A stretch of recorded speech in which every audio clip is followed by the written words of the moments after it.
Nah, oke, silakan Luis. Aku pembuka dulu ya. Kawan-kawan, saya dengan Luis ini, Luis Prasetyo ya, kalian udah kenal semua ya. Ya, dia sudah apa namanya itu lebih terkenal dari saya lah. Subscribernya ada 100.000 lebih, ya kan? Nah, kawan-kawan, kami mau berbicara tentang Yudas ke surga atau neraka ya. Dia janji kepada saya, dia akan memberi 6 alasan. Saya harap alasan ini bukan yang kemarin-kemarin sehingga berputar-putar di situ aja, tetapi ini alasan-alasan yang baru, ya. Oke, silakan Luis. Oke, sebenarnya saya mau mengkoreksi aja 6 hal ya. Yang pertama dulu mengenai kemarin kan Pak Rudi bilang kalau Matias itu dia tidak bisa menggantikan Yudas karena yang pilih adalah murid-murid sendiri ya, rasul ya. Bukan Tuhan yang pilih ya. Bukan karena itu. Matias menggantikan Yudas, tetapi kan dijelaskan di ayat itu sebagai jabatannya apa? Pelayanan. Sementara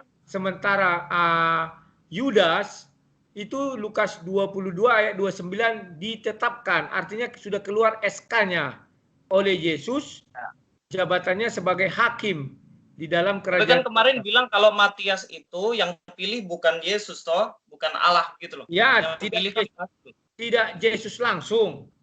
ya. Pilih Yesus langsung, sebentar, yang dipilih Yesus langsung itu namanya Rasul Paulus. Yesus langsung datang.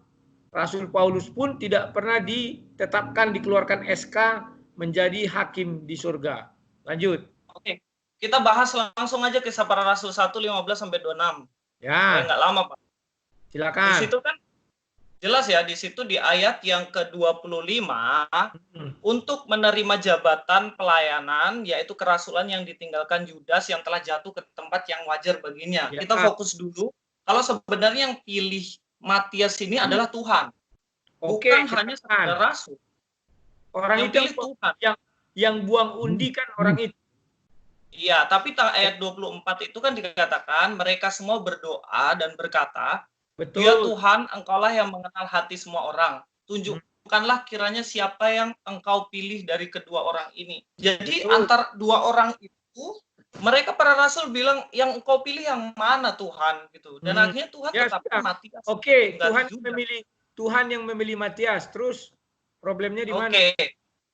Problemnya kemarin dalam diskusinya Pak Rudi dengan Olwin itu bilang bahwa yang pilih itu rasul gitu loh.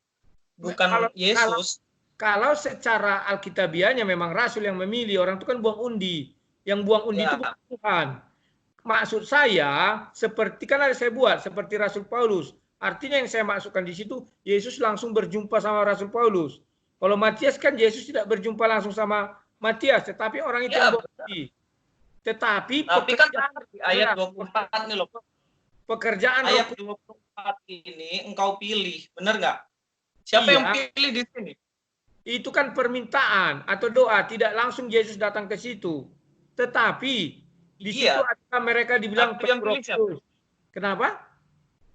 Yang pilih siapa di sini? Tahu nggak arti buang undi? Buang undi itu buang koin, tup. Nah, buang undi buang koin. Burung atau apa? Nah, kalau burung si Matias, kalau angka si satu lagi itu. Itu namanya buang undi. Yang melaksanakan itu manusia. Maksud saya ke situ. Bukan berarti saya mengatakan itu. Sebentar, bukan berarti saya mengatakan tidak ada campur tangan Tuhan di situ, bukan.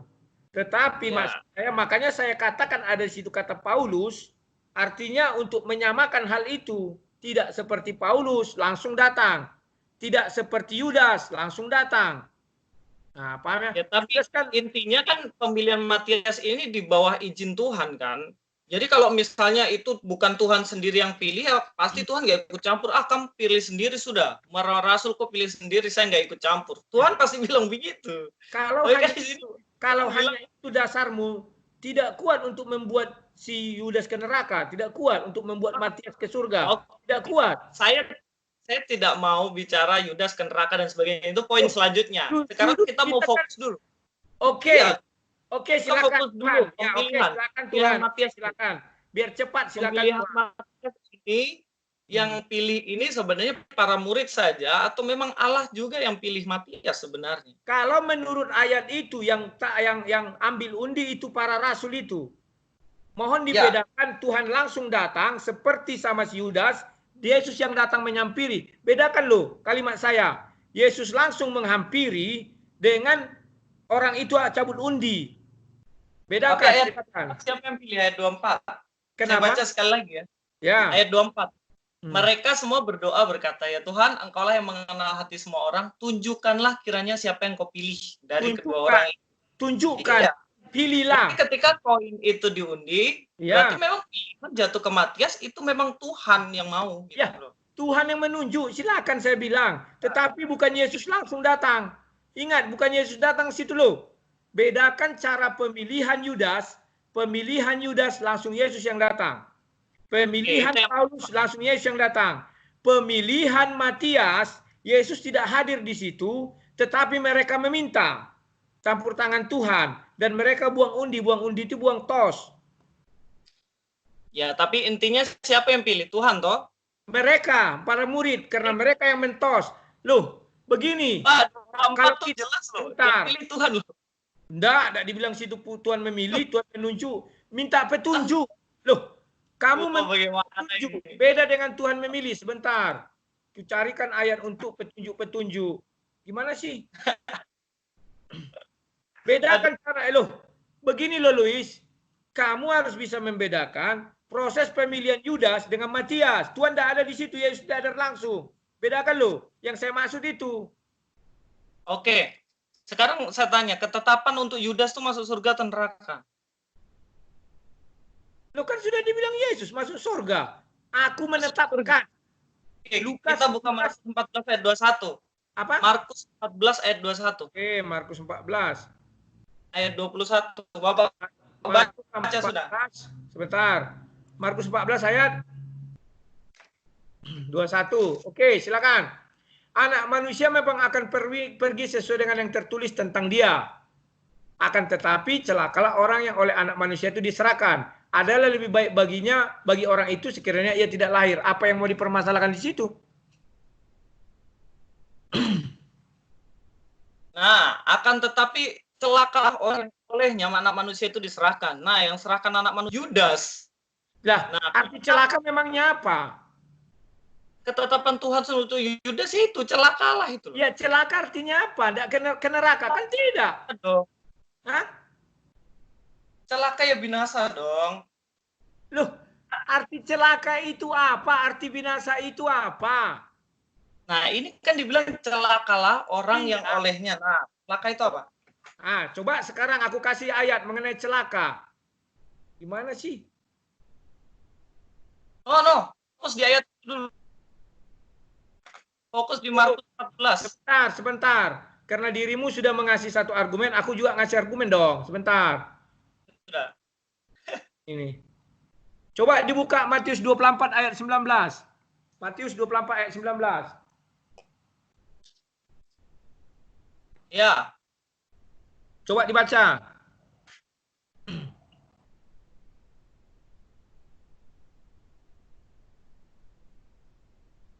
Halo? 19 ya. Ya. Karena itu pergilah, jadikanlah semua bangsa muridku dan baptislah mereka dalam nama Bapa dan Matius 24 ayat 19. 24. Iya, ayat 19.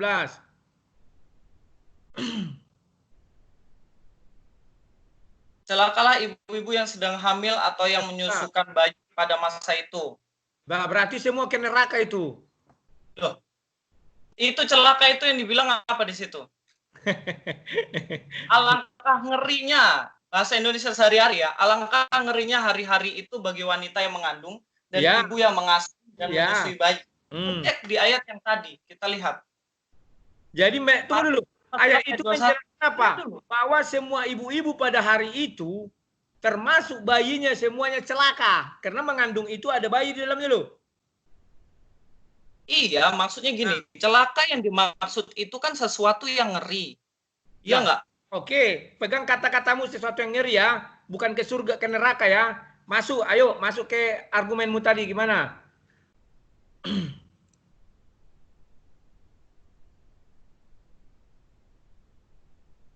tunggu. Kita fokus, kita balik dulu.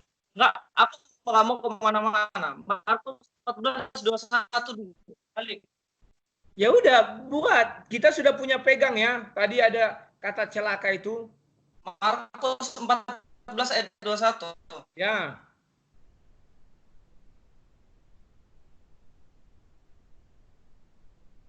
Halo? Ya, terus jabarkanlah. Aku menunggu nih.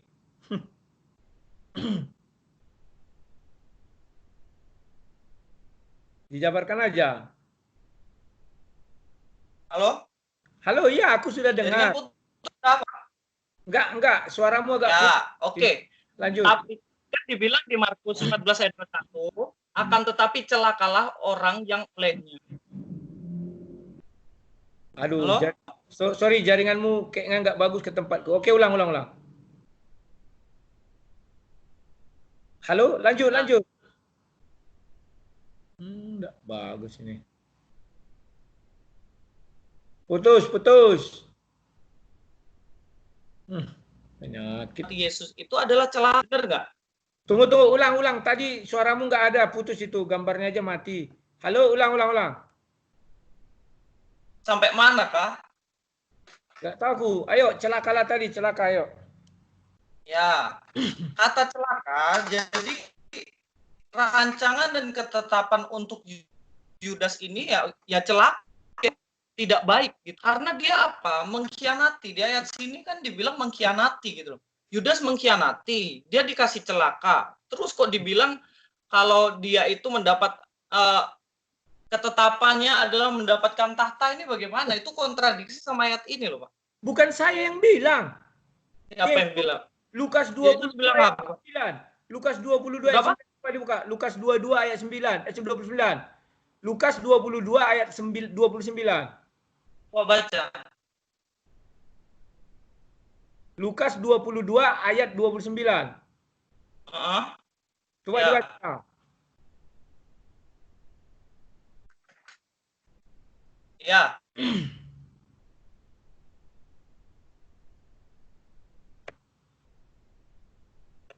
Putus. Halo. Jelek. Oke, udah lanjut, sinyalnya udah dapat.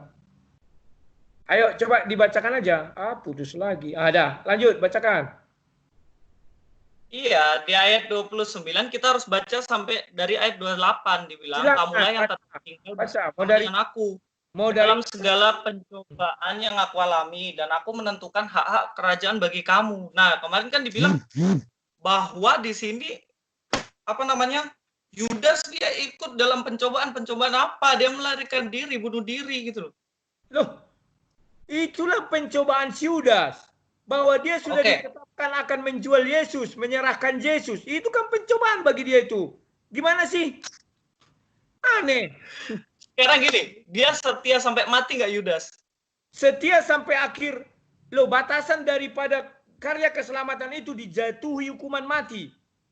Alkitab menjelaskan tidak main-main loh. Halo, tes. Waduh, putus. Oke. Sekarang saya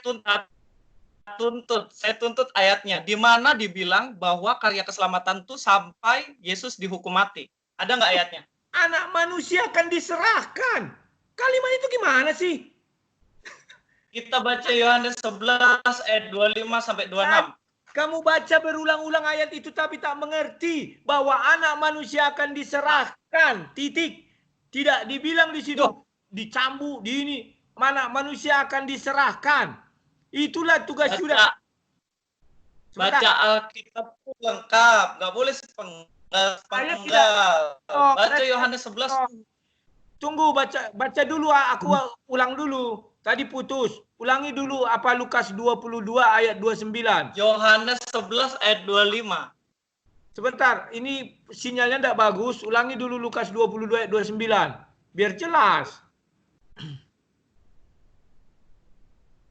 Lukas 22. Jadi gini. Tunggu dulu. Tunggu dibacakan dulu. Lukas 22 ayat 29. Coba.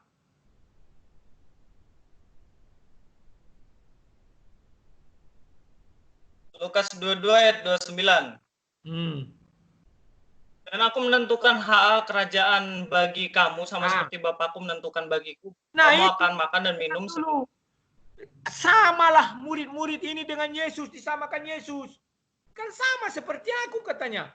Apalagi, apakah orang ini ke neraka? Tidak mungkin kalau sama dengan Yesus masuk ke neraka. Dan aku menentukan. Sudah ditentukan Yesus. Hak-hak, bukan kewajiban. Tapi hak-hak. Ceritanya sudah selesai belum? Ceritanya sudah selesai belum? Kenapa? Yesus sudah mati belum di sini? Yesus sudah mati belum di sini? Tidak ada dijelaskan situ kewajiban. Itu kewajiban yang aku bilang. Tapi hak-hak. Ingat. Iya, hak kerajaan. Gini, di ayat ini ada kewajiban dan hak. Ayat 28 kewajiban loh. Ayat 28 kewajiban. Baca dulu. Kamulah ya, iya kewajiban di dunia. Tetapi ini ditetapkan di sorga. Sebentar, kamulah yang tetap tinggal bersama. Saya tanya, Yudas itu. Sebentar, menurutmu pencobaan Yesus itu apa sih? Aku bingung. Kamulah yang tetap tinggal bersama-sama dengan aku. Itu diucapkan kepada 12 orang. Dalam segala pencobaan. Artinya apa? Bukan Yesus mengasihkan syarat, tapi kamulah. Bedakan, siapa yang tinggal sama aku sampai pencobaan? Beda. Kamulah. Artinya sudah dibilang Yesus, ya kalian ini katanya. Kamulah. Paham tak? Itu menetapkan. Ayat 29, dan aku menentukan hak-hak di kerajaan. Kalau masa ditentukan hak-hak di kerajaan kalau masih ada syaratnya? Tidak. Ini, di ayat ini kita tahu ya, bahwa yang pertama, mereka itu harus setia sampai pada akhirnya ikut Yesus. Yudas itu nggak setia sama sekali kok. Bapak belain mati-matian gitu loh. Nah, coba lihat dulu. Kita baca dulu. Itu takaran setia, Pak. Misalnya si Lois Prasetyo sudah ditunjuk Yesus sebagai pengkhianat. Maka kesetiaanmu apa? Kamu harus jadi pengkhianat. Kalau kamu jadi pendeta, kamu tidak setia. Gimana sih? Jadi Yesus suruh Yudas jadi pengkhianat. Kalau Yudas jadi pengkhianat, dia masuk surga, begitu? Memang iya, kan dia dibilang. Ya. Salah aku. Loh, coba bentar. Pak, coba buka Yohanes 6 ayat 71. Coba buka. 70-71 Yohanes 6. Yohanes 6 70-71. Makanya kalian tidak pernah memahami itu, hanya ketawa-ketawa aja. 71, oke. Apa di sini? 70-71, sorry, 70-71, biar jelas. Ya. Jawab Yesus kepada mereka, bukankah aku sendiri yang telah memilih kamu yang 12 ini? Nah, keterangan 71 lihat. Yang dimaksudkannya ialah Yudas, anak Simon Iskariot, sebab dialah yang akan menyerahkan Yesus. Dia seorang antara ke-12 murid itu. Artinya Yesus sudah tahu, hanya Yesus yang tahu itu. Murid-muridnya nggak tahu. Maka dikasihlah dia peran ini. Apa faktanya Yudas setia? Baca ayat 64. Lari 70 orang, nggak sanggup. Dikira, jangan-jangan aku nanti yang dituduh. Ayat 64, coba baca, 64. Oke, jawab Simon Petrus padanya, Tuhan, kepada siapa kami akan pergi? Perkataanmu adalah perkataan hidup yang kekal. Nah, ayat 65, pelan-pelan, 65 lagi. Lalu ia berkata, sebab itu telah kukatakan padamu, tidak ada seorang pun dapat datang kepadaku kalau Bapa tidak mengaruniakan kepadanya. Nah, Yudas dikaruniakan Bapa kepadanya. Ayat 66, 67, sedikit lagi, 67. Mulai dari waktu itu banyak murid-muridnya mengundurkan diri dan tidak lagi. Lari mereka semua karena nggak sanggup. Salah satu di antara kalian adalah menyerahkan aku, kata Yesus di 64. Takut orang itu, bukan aku. Oke, giliran saya sekarang ya. Ya, silakan. Giliran saya. Hah? Ya, silakan. Ayat 70 itu nggak boleh kita potong. Jawab Yesus pada mereka, bukankah aku sendiri yang telah memilih kamu yang 12 ini? Namun seorang di antaramu adalah iblis. Jadi Yudas itu iblis, gitu loh. Memang iblis, Yesus tahu. Dan iya. Yesus yang memilih. Jadi Yesus pilih iblis. Kau bisa apa? Yesus memilih iblis ini masuk dalam grupnya. Kau bisa apa? Ya. Dan ingat Itu ayat sama kayak ini. Ingat ayat 66 mengatakan apa? Bapa sudah mengaruniakannya sehingga kau bisa datang kepada aku. Yudas adalah karunia Bapa di Itu surga. yang dikaruniakan, Pak. Iya, karunia. Yang dikaruniakan kan? Iman, Pak. Loh, Yudas tidak ada iman sampai matinya. Kok nggak beriman? Kau bilang buktinya 70 murid lari. Nggak beriman orang itu. Yudas tetap ikut. Ya, dalam masukku kalau dia menyadar, dia tidak sadar. Dia tidak sadar itu. Oke lah, biarlah saya jadi pengkhianat. Kira-kira begitulah ini ya. Tahu konteksnya ini nggak? Kenapa? Tahu nggak konteksnya ayat ini apa? Loh, tahu nggak konteksnya Yohanes 6? Aku sudah membacakan pada dirimu mulai dari ayat 64 sampai 71. Kau malah ditanya, tahu nggak konteks? Aduh, berarti kau menganggap aku seperti anak SD. Sebentar dulu, Luis. Sebentar. Kau menganggap aku seperti anak SD yang berbicara kepada seorang dosen. Tidak begitu. Kita debat ini, kita debat. Nggak, iya, betul. Kita harus seimbang dong, nggak ada senior. Di dalam debat, lebih bagus kamu terangkan maksudnya apa. Silakan, saya hanya mendebat apa yang kamu ucapkan. Jangan ditanya, tahu konteksnya? Ya tahulah. Konteksnya ini, Yesus bilang, kamu itu ikut saya, jangan cuma gara-gara mujizat dan roti saya. Jadi Yesus bilang gitu, makanya mereka pergi. Yudas, ayat 64 mana ada dibilang mujizat? 64, salah satu di antara kalian akan menyerahkan aku. Siapa tahan menahan beban itu? Tak ada yang tahan, lari mereka. Gimana sih? Baca Yohanes 6 ayat yang kedua. Baca Yohanes 6 ayat kedua. Yohanes 6. Sebentar. Kalau kau ingin aku yang baca, tunggu. Sebentar. Yohanes berapa? 6 ayat 2. Nah, aku bacakan ya. Orang banyak berbondong-bondong mengikuti dia karena mereka melihat mujizat-mujizat penyembuhan yang diadakannya terhadap orang sakit. Terus apa yang mau dijelaskan situ? Iya. Itu kan mereka orang. Loh, gimana mereka sih? Mereka itu orang banyak ikut Yesus karena banyak mujizat. Yesus tegur. Perkataannya keras, makanya mereka meninggalkan Yesus. Yohanes 6 ayat 66. Luis, kau baca Yohanes 6 ayat 16, itu udah putus, udah selesai. Dan ketika hari sudah mulai malam, murid-murid Yesus pergi ke danau lalu naik perahu. Yesus berjalan di atas air. Artinya orang sudah bubar. Gimana sih menghayati sini? Ada urutan cerita, bukan di situ terus orang ini. Orang itu sambil berjalan. Saya tanya, ini ceritanya itu dari ayat 1. Yohanes itu tulis kisah itu dalam satu kerangka, tidak putus. Yohanes 1 ayat 1 sampai 71. Coba baca 16. Ayat 16 baca dulu. Ayat 16. Iya, kalau Bapak baca semuanya, ini sudah satu frame, Pak. Kalau kita baca ayat 16, latar belakang yang kau suruh aku baca ayat 62, itu kan pagi hari. Itu satu dong.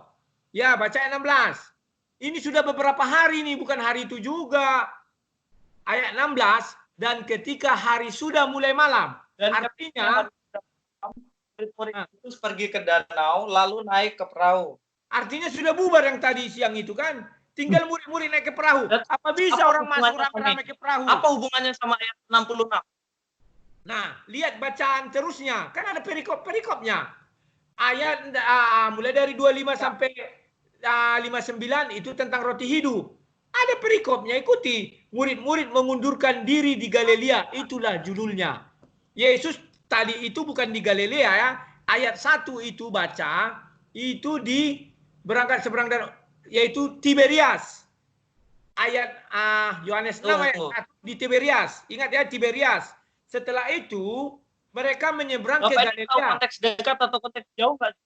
Kenapa? Tahu konteks dekat dan konteks jauh nggak sih? Loh, kan itu naik kapal, naik sampan. Sampan itu menunjukkan ada jarak yang mau ditempuh. Kan demikian, yang nggak bisa orang berjalan kaki ke sana harus naik sampan. Tidak mungkin murid itu masuk sampan semuanya nyebrang, kecuali dulu udah ada ferry. Nah, ayat 66 itu murid-murid mengundurkan diri. Itu judul perikopnya di Galilea. Yang tadi di Tiberias, Danau Tiberias, yang satu di Galilea. Itu sudah beda tempat. Iya, sekalipun itu beda tempat, kenapa kok mereka mundur? Karena Yesus tegur mereka secara keras gitu loh. Baca teksnya ini. Perkataan karena perkataan Yesus itu keras, makanya mereka mengundurkan diri. Yudas, dia ikut Yesus kenapa sih? Dia setia apa enggak? Apa perkataan keras itu? Apa perkataan keras? Coba buatlah. Biar kita jelas.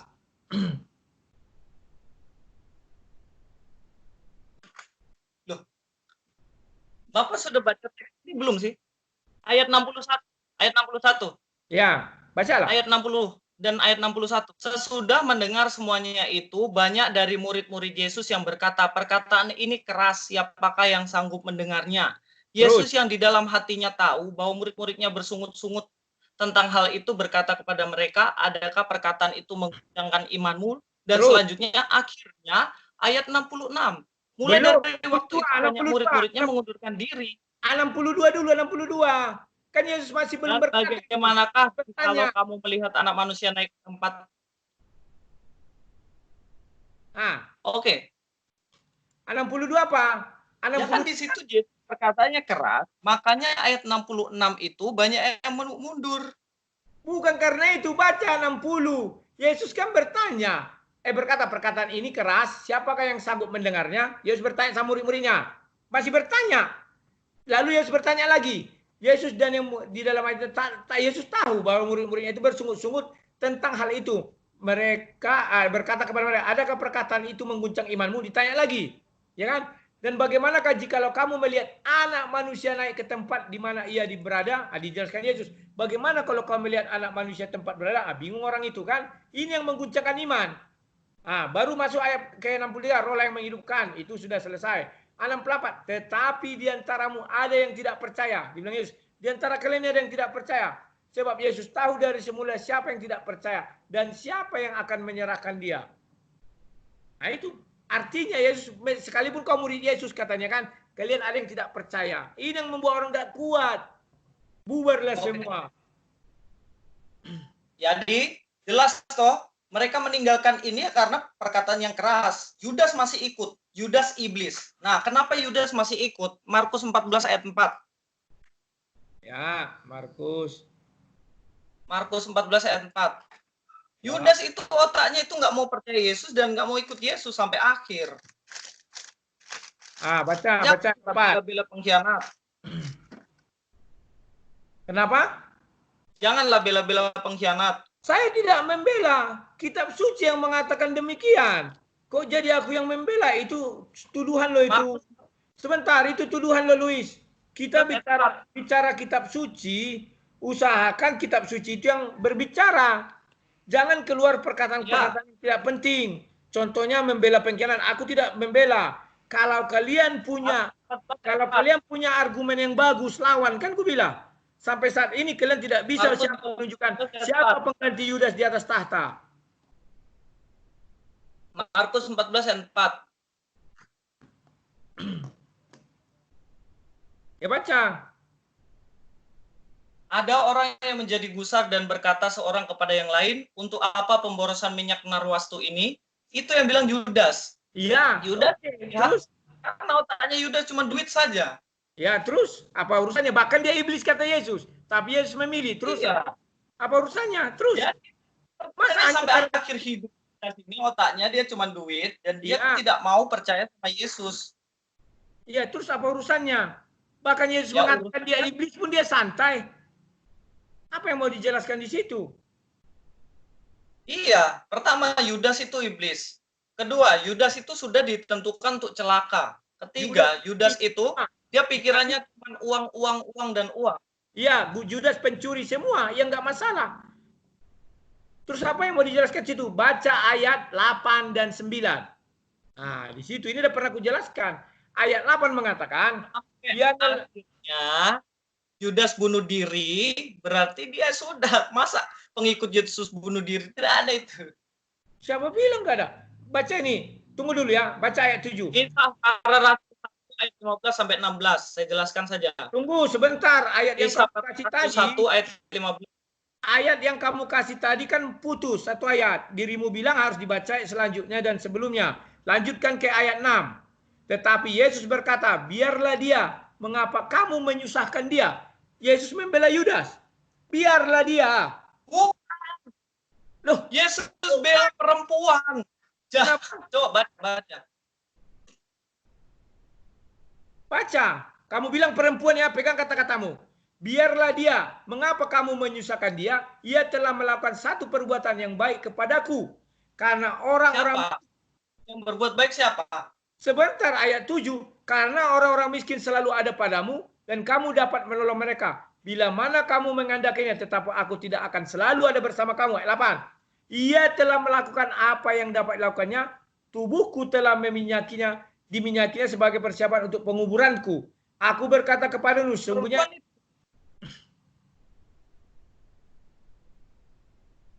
itu perempuan, Pak, bukan Yesus bela Yudas. Oke, tunggu. Sedikit lagi. Aku berkata kepadamu, sesungguhnya di mana saja Injil diberitakan seluruhnya, apa yang dilakukannya, ini akan disebut juga untuk mengingat dia. Oke, kita anggap ini perempuan, silakan. Apa lagi? Jadi memang pada waktu itu Yesus itu berkali-kali tegur Yudas. Yudas ini apa yang membuat dia bisa masuk surga? Hanya karena dia melakukan pengkhianat, dia masuk surga ini bagaimana? Kita lanjut ya. Ayat 18. Ayat para Rasul mengatakan sebentar. Ayat 5 mengatakan sebentar. Ayat 5 mengatakan lalu mereka memarahi perempuan itu. Ada kalimat di situ mereka itu banyak orang. Bukan ini yang kulihat itu ya, ada satu lagi. Dia dikatakan pencuri. Ini tidak ada dikatakan pencuri.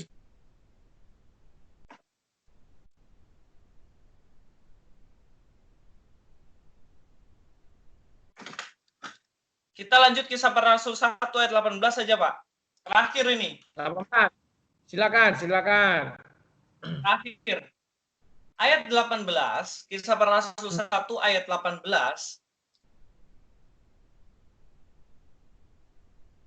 Kisah para Rasul 1 ayat 18 dikatakan, Yudas ini telah membeli sebidang tanah dengan upah kejahatannya.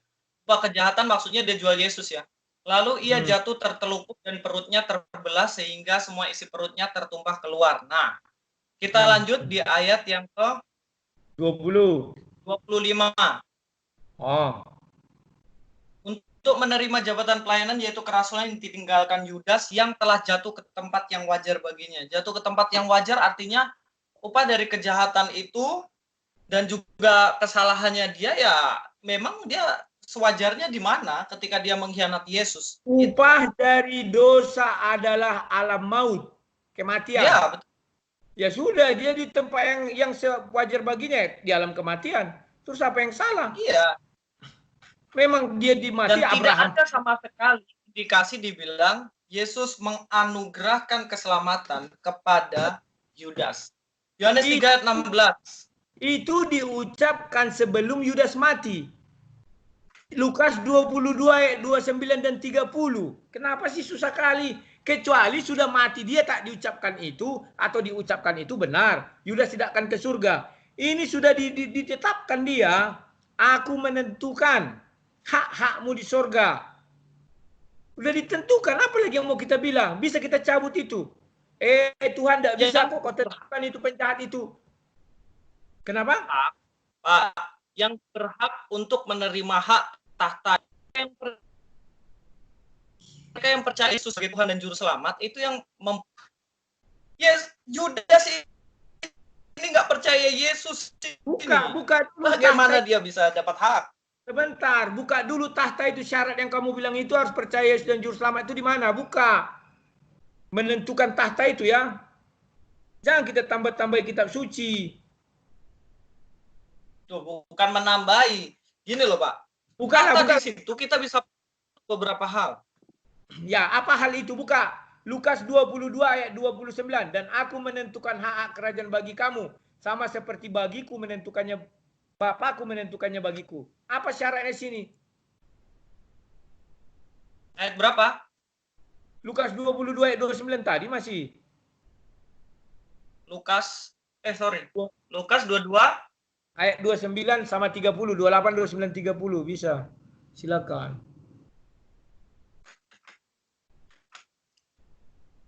Dan aku menentukan hak-hak kerajaan bagi kamu sama seperti Bapakku menentukannya bagiku, bahwa kamu akan minum semeja dengan aku dalam meja kerajaanku dan kamu akan duduk di atas tahta untuk menghakimi ke-12 suku Israel.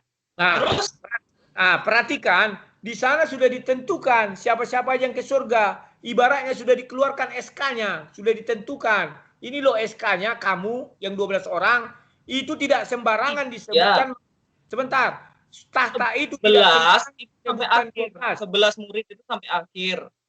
Yang satu itu tidak sampai akhir. Dia berkhianat dan dia mati Sekarang gitu aku loh. tanya, siapa pengganti Yudas sampai sekarang kalian nggak bisa menunjukkan duduk di tahta itu? Ya, ini loh. Loh, sebentar. Kalau kamu bilang Matias, masukkan ke ayat ini. Kamu yang tetap tinggal bersama-sama dengan aku. Memang Matias bersama Yesus? Tidak. Matias tak dikenal Yesus. Pak.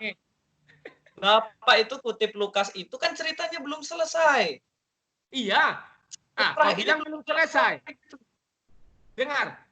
Kamu bilang, sebentar. Syarat yang kamu bilang itu, kamu tetap tinggal bersama-sama dengan aku dengan segala pencobaan yang kualami. Matias memang mengalami pencobaan sama Yesus. Tidak kenal. Alami. Ayo kita baca ya. Sudah kita tutup di sini. Kita baca.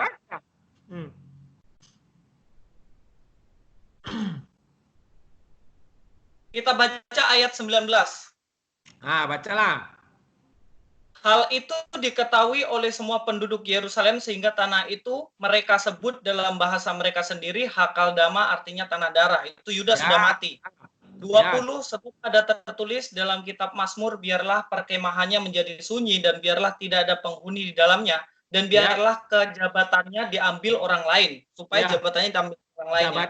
Terus jadi harus ditambahkan kepada kami seorang dari mereka yang senantiasa. Perhatikan kata senantiasa. Berkumpul dengan kami. Selama bersama. Oh ya, betul. Tuhan Yesus bersama-sama dengan kami. Matias ada sama Yesus. Berkumpul. Dia dipilih. Oke. Itu alasanmu. Jadi harus ditambahkan kepada kami seorang dari mereka yang senantiasa datang berkumpul dengan kami selama Tuhan Yesus bersama-sama dengan kami. Yaitu mulai dari baptisan Yohanes sampai hari Yesus terangkat ke surga, meninggalkan kami dari saksi. Oh ya, betul. Ada, Pak. Nah, tetapi di dalam ruang pertemuan itu ada nggak dia? Karena kalimat itu untuk kamu. Matias ini ikut penderitaan bersama Yesus sampai pada akhirnya Yesus naik ke surga. Di dalam ruangan itu ada nggak Matias? Coba kita harus lihat konteks ya. Karena dikatakan di sana kamu. Kamu itu adalah individu-individu yang ada di dalam ruangan itu. Coba. Kalau ini oke, saya akui bahwa Matias ikut bersama dengan Yesus mulai dari peristiwa pembaptisan sampai Yesus naik ke surga. Oke. Sekarang coba buktikan Matias ada di ruangan itu sehingga kalimat itu bisa masuk ke dia.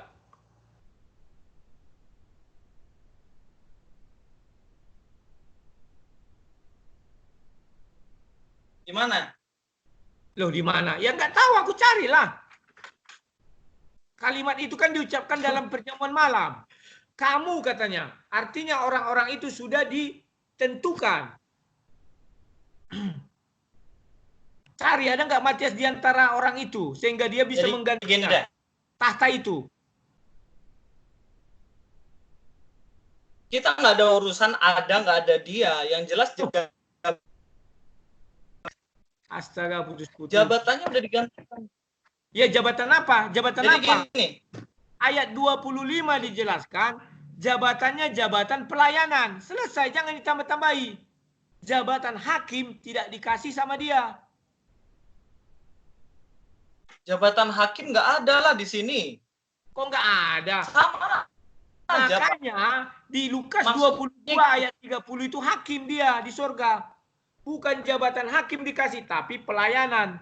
Itulah hebatnya Bible dituliskan jabatan pelayanan. Agar orang tidak liar menerjemahkannya. Dibatasi dia. Pelayan. Tidak hakim loh, kata Tuhan.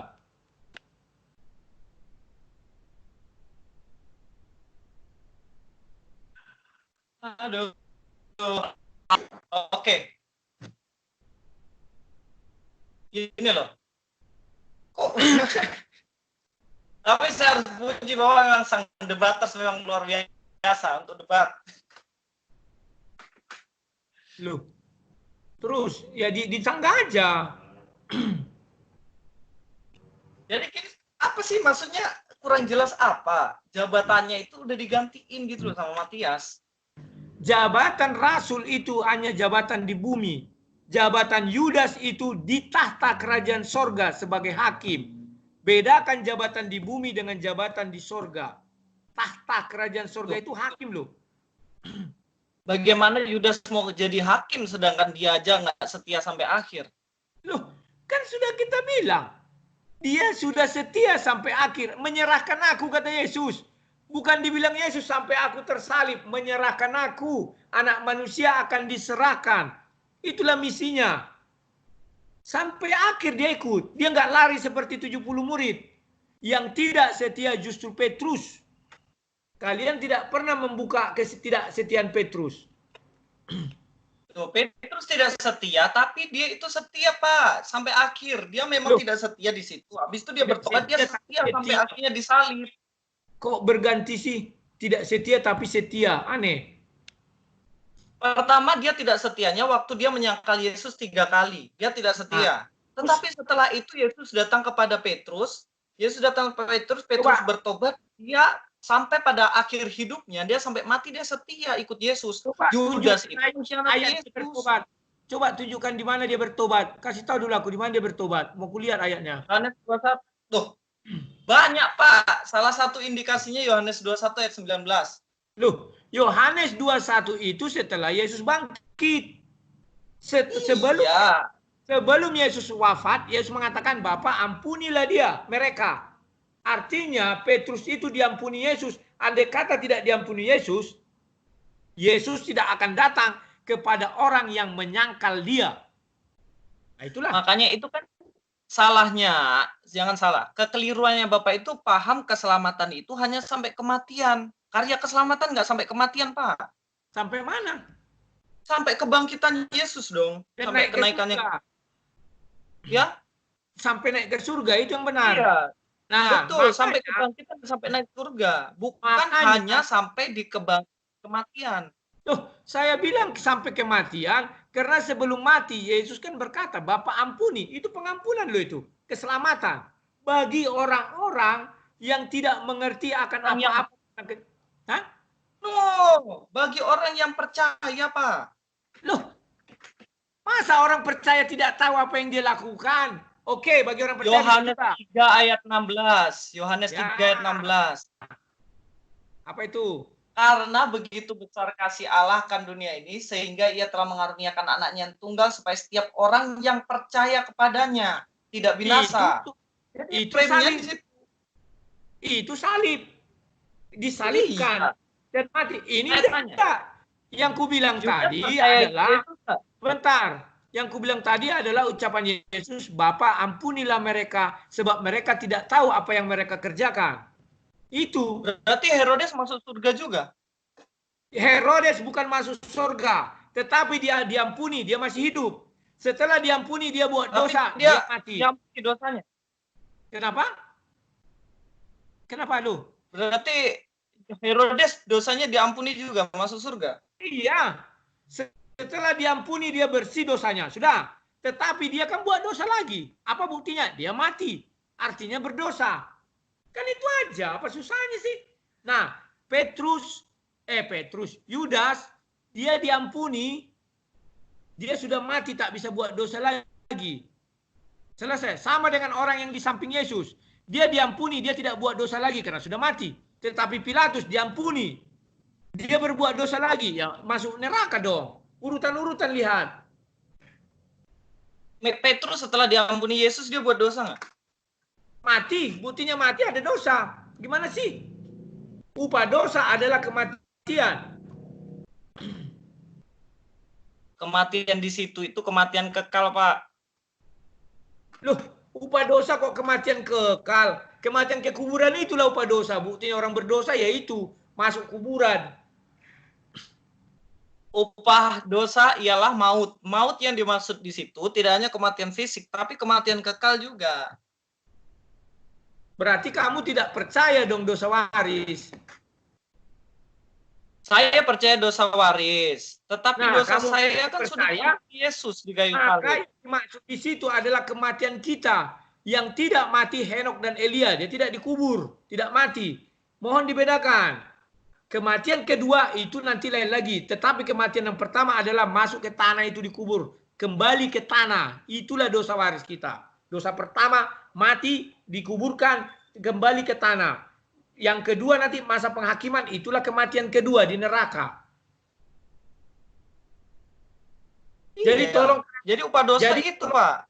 Yesus datang ke dunia untuk mengalahkan maut, berarti dia untuk mengalahkan kematian fisik dan kematian kekal. Orang yang percaya kepada Yesus nggak akan mengalami kematian, tapi hidup kekal yang didapat. Yohanes 3:16. Tidak mengalami kematian kedua ke neraka itu, tapi kematian pertama tetap dialami manusia. Upah dosa adalah maut. Semua orang mati artinya berdosa. Semua orang mati artinya berdosa. Ya udah, apa lagi? Ya, jadi kalau dibilang indikasi dari Yudas itu percaya Yesus sampai mati itu yang mana? Sekarang gantian balik saya tanya. Oke, indikasinya apa? Yesus sudah mengatakan anak manusia akan diserahkan. Setia dia mengikuti itu. Bahkan ketika terakhir Yesus bertemu Yudas, apa kata Yesus? Lakukanlah. Coba baca Yohanes 13 itu. Lakukanlah. Ayat 27. Maka Yudas kemasukan iblis. Yesus menghalangi, tidak. Yesus mentengking, enggak. Iblis takut melihat Yesus. Kita baca semua kitab suci kan mengatakan hanya Yesus yang bisa melihat iblis. Yudas tak bisa melihat iblis. Petrus tak bisa melihat iblis. Yesuslah yang bisa melihat iblis. Iya, jadi kerangka yang kuasain, istilahnya gini loh, yang kuasain Yudas ini bukan lagi Roh Kudus, yang kuasai iblis. Makanya Yesus bilang sudah kerjakan. Iya, karena makanya Yudas memang pengkhianat di akhir. Artinya Yudas tidak tahu dong, gimana sih? Iblis sudah menguasai dia. Artinya Yudas tidak tahu apa yang dia perbuat. Artinya Bapak. Iya, betul, dia tidak tahu yang dia perbuat. Artinya iblis di situ maknanya tidak sepenuhnya iblis yang kuasai dia sepenuhnya dirasuki setan gitu, tidak, Pak. Dia dikuasai iblis. Jadi Yudas tuh dengan sadar dia menyerahkan Yesus gitu loh. Di situ dibilang, coba buka Lukas 22 ayat 3 biar jelas.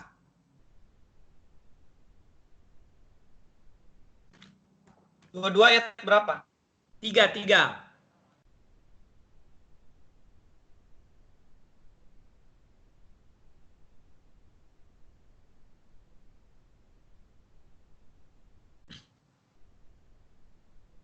Ya. Maka masuklah Yudas yang bersekaligus seorang dari ke-12 murid itu. Ya. Sudah. Artinya 100% iblis menguasai dia kan? Iya. Ya udah, dia nggak tahu apa yang dia perbuat kan? Bapak ampunilah mereka. Dia tidak tahu apa yang mereka perbuat. Selesai kan? Konteks ayat mereka tidak tahu apa yang mereka perbuat itu, doanya Yesus bukan cuma untuk Yudas, untuk banyak orang, karena yang bilang untuk si Yudas siapa? Kan mereka itu termasuklah Yudas di dalamnya. Kalau Bapak bilang Yudas tidak mengerti apa yang dia lakukan karena dia dikuasai iblis. Emang Pontius Pilatus dikuasai iblis? Emang para Romawi dikuasai iblis? Kan enggak. Mereka itu tahu apa yang mereka lakukan. Pontius Pilatus tidak tahu apa yang dia lakukan. Maka dia bilang, aku tidak menemukan kejahatan di dalam diri orang ini. Tidak tahu dia. Orang-orang pun tidak tahu menangkapi Yesus. Mau disalibkan. Salibkan dia. Orang itu nggak tahu, hanya ikut-ikutan. Ahli-ahli Taurat itu yang tahu. Sekarang ayat mana yang dikasihkan Yudas ini masuk surga sudah? Lukas 22 ayat 29 dan 30. Selesai. 29 30 ya. Ya, selesai. Iya, tapi ini cerita kan belum selesai, Pak. Ayat Lukas ini kan sampai akhir, sampai kenaikan Yesus ke surga. Yudas ada enggak? Mana ada dibilang di situ sampai naik ke surga. Kamu akan menyerahkan aku kepada anak manusia, akan diserahkan kepada manusia untuk disalibkan. Mana ada? Aduh. Jadi Salah gini, satu saya di antara simpulkan kamu adalah iblis. Yesus mengatakan tugas si iblis ini apa? Menyerahkan anak manusia untuk disalibkan. Selesai. jadi satu kesimpulan yang saya ambil. Jadi kesetiaannya Yudas ini yaitu ketika Yudas datang menyerahkan Yesus sampai disalibkan. Itu kesetiaan Yudas ya menurut Bapak ya? Memang iya, karena itu sudah dinubuatkan.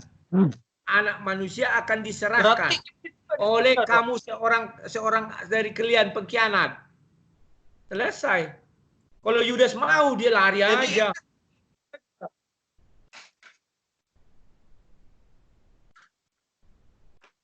Jadi iblis masuk surga, Pak? Iblis tidak masuk surga. Masuk Dia neraka. Kenapa? Dia setia untuk menyesatkan manusia. Memang setia menyesatkan manusia. Berarti dia sama kayak Yudas. Yudas setia untuk menyerahkan Yesus. Nah, terus iblis setia untuk menyesatkan manusia. Berarti iblis masuk surga juga dong? Enggak dong, kan menyesatkan manusia, bukan menyesatkan yang lain. Yudas tidak menyesatkan. Siapa yang disesatkan Yudas? Tak ada kan? Ya artinya kan iblis setia juga. Tugasnya iblis kan menyesatkan manusia. Setia apa? Menyesatkan manusia kan? Ya udah menyesatkan manusia. Kenapa? Ya kan itu setia dia, iblis. Setia sama siapa? Setia dengan tugas yang diberikan oleh Tuhan menyesatkan manusia. Tuhan tidak pernah memberi tugas kepada iblis menyesatkan manusia. Itu pilihan dia menyesatkan itu. Karena di Kejadian 3 ayat 22 dikatakan dia akan hidup selama-lamanya. Maka, nah itulah pertanyaan ada itu di diskusi kami. Kenapa iblis tidak mau bertobat segala macam? Kenapa Tuhan tidak mau mematikan si Adam aja? Karena firman Tuhan itu kekal, tidak bisa diubah-ubah. Demikian juga iblis sudah ditakdirkan, bukan ditakdirkan, sudah dikutuk dia akan makan debu tanah selama-lamanya. Sudah. Oke Pak, terima kasih untuk diskusinya lah. Kita hentikan di sini aja. Yuk, sama-sama. Sampai jumpa ya. Tunggu Pak, closing dulu toh. Silakan. Jadi teman-teman, ini diskusi kami siang hari ini bersama Pak Rudi. Saya tidak membenci Pak Rudi, begitupun sebaliknya ya Pak ya. Ya. Kami saling mengasihi, hanya saja memang dalam penafsiran ini berbeda. Silakan teman-teman yang menilai sendiri bagaimana. Tapi saya tidak ada untuk mau bermusuhan sama Pak Rudi, tidak ada. Kami sama-sama berapologet ke umat sebelah. Ya, oke. Apa yang baik dari kami ambil, yang tidak ya jangan. Gitu.